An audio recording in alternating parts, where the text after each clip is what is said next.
Hello. I previously kind of focused on, um, or yesterday kind of focused on Canada-U.S. relations and how politicians were dealing with the trade issues. Today, I'd like to focus a little more on everyday Canadians' perspectives on the situation and Donald Trump.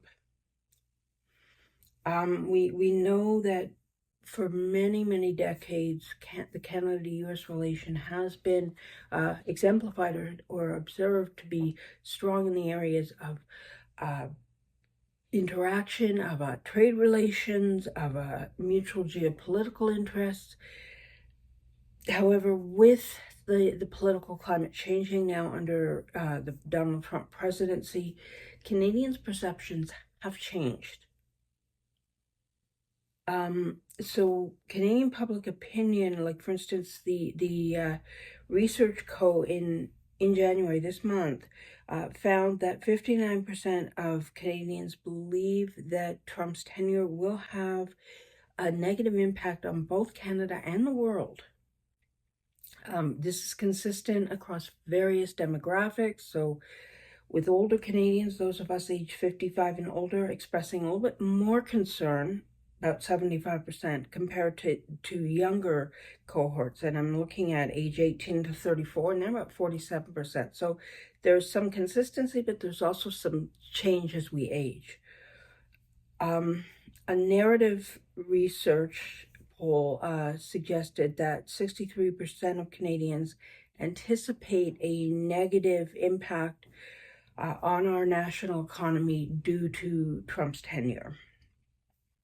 An Angus Reid Institute survey found that 66% of Canadians believe that this Trump presidency will be detrimental. 38% of them described it as terrible and 28% as bad. With Trump's rhetoric and policy propositions, they have occasionally been perceived as threats by Canadians and to Canadian sovereignty. So discussions about territorial expansion and about annexing Canada have surfaced, and they have been taken quite negatively. They're often dismissed, obviously, as implausible, but they contribute to a sense of unease among Canadians.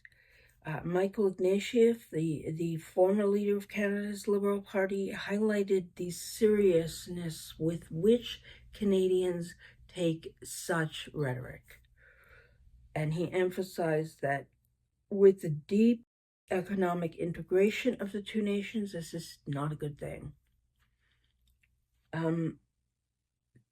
The economic interdependence between the two nations is very significant, with over 77% of Canadian exports going to the U.S. market. Now, with Trump's responses to trade, the need to place tariffs, the interest in renegotiating agreements, which we certainly saw in his first presidency,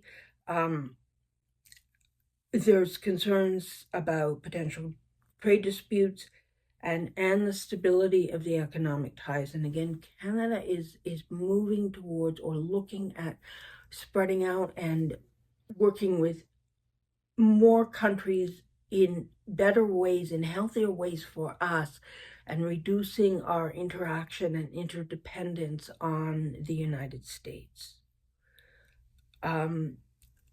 With PM Trudeau's resignation and, of course, his declining popularity, there has been internal dissent within the Liberal Party.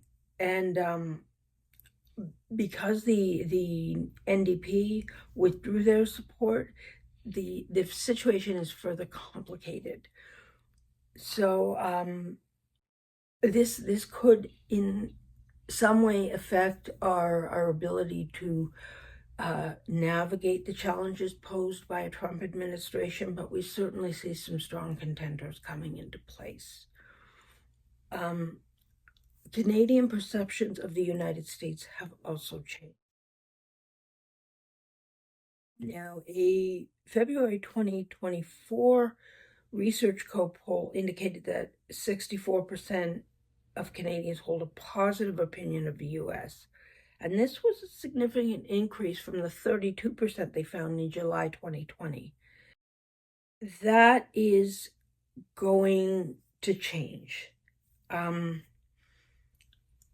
We're seeing Canadians speaking out about just how ugly they see this and how dissatisfied they are with the American response to the situation. So Canadians are not happy. This is not improving. This is a relationship that's going backward. There are apprehensions regarding Trump. There are concerns. There is a need to respond. Many Canadians feel that we need to respond in kind. So if tariffs are placed, let's retaliate. I will say this, and I say this to any Americans watching. Canadians do not take attacks on our sovereignty lightly. We may look like the sweet, polite people on the other side of the border, but when you get us riled up, we get mad and we speak out and we respond in kind. Do not get us angry, although it may be too late for that. And with that, I say, if you enjoyed this video, please hit subscribe and like. Please share with those who might enjoy, and please remember, to be senior is to be proud. Hugs.